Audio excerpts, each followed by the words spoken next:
At the White House, it is Made in America Week, an effort to highlight President Trump's goal of boosting U.S. manufacturing and job creation.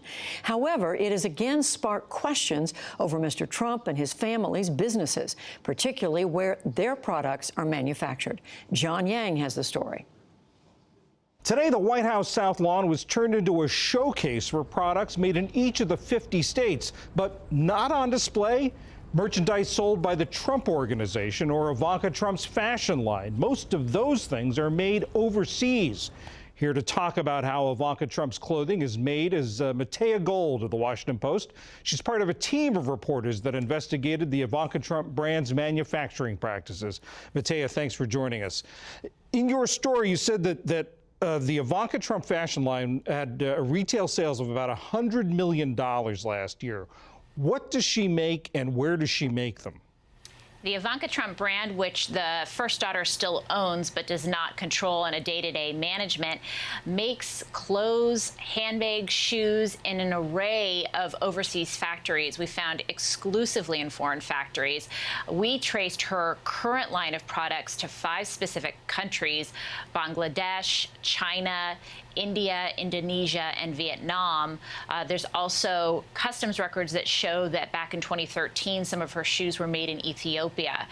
And the brand told us that while they would like to bring manufacturing back to the United States, they don't feel like it's really possible to do in a large-scale fashion. And how does this compare? We should also note that the Trump brand, the Trump Organization brand, products made in about 12 different countries, including Bangladesh and China. How does this compare with the rest of the industry? Well, the reality is that the American apparel industry is very firmly grounded in globalization and overseas production. About 97% of the clothes and shoes sold here in the United States are made abroad. And industry experts say that it is going to be incredibly difficult to reverse that trend. So the focus in the industry right now is not on bringing manufacturing back in a large-scale fashion, but rather trying to give consumers a sense of confidence that their goods are not being made by workers overseas who are being exploited for their labor. And how does the Ivanka Trump fashion line measure up to the rest of the industry and that sort of thing in policing labor conditions at the factories they use? We found that the Ivanka Trump brand lags behind many in the apparel industry, both large and small companies, when it comes to having oversight of their foreign production. Up to now, they've really relied on their suppliers to certify that they are complying with their code of conduct, a code of conduct I should note that they would not publicly disclose.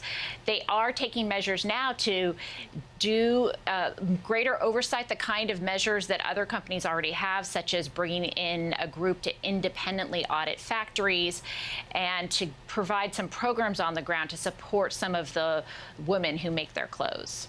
And what did the Trump people say to you? Today, Sean Spicer was asked about some of this in the White House briefing and said it would be inappropriate for him to talk about a private business at the White House podium. What did they tell you in response to these things?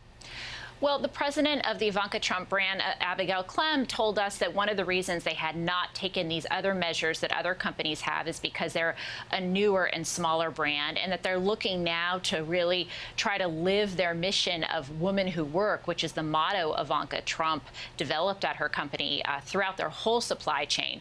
And that's something that they said is evolving, and they're going to continue to strive to do. But Clem also told us that the goal of bringing manufacturing back to the United States for their company was just unrealistic, that there aren't trained workers that work in the apparel industry here anymore, and in many cases the machinery doesn't even exist to do this kind of production. Matea, let me ask you about something else you've been reporting on for the Post. The campaign spending records of the Trump 2020 campaign shows that they paid fees to Donald Trump Jr.'s lawyer before this latest story broke about the meeting with the Russian lawyer, and also they reimbursed the Trump Corporation for legal consulting fees. What's all this about? So we don't have a lot of answers from the campaign committee, which has declined to answer questions about these payments. But one thing we saw in the most recent campaign finance filing is that the legal fees paid by the campaign committee skyrocketed in the last quarter, including a $50,000 retainer paid to a criminal defense attorney who is now representing Donald Trump Jr.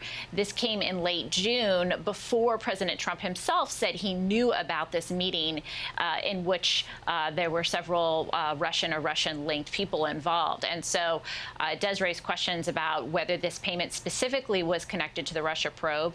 And there were also this reimbursement to the Trump Corporation for legal fees, which is the first time we've seen Trump's own company being reimbursed for those kinds of services. And what does the Federal Election Commission say about campaign funds being used for legal fees?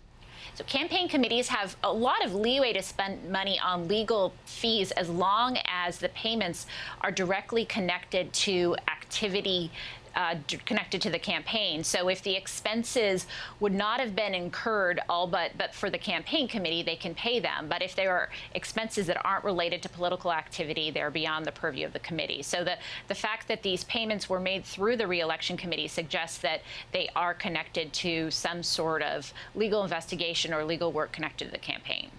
Matea Gold on legal fees being paid for by the campaign and Ivanka Trump's businesses. Thank you very much. Thank you.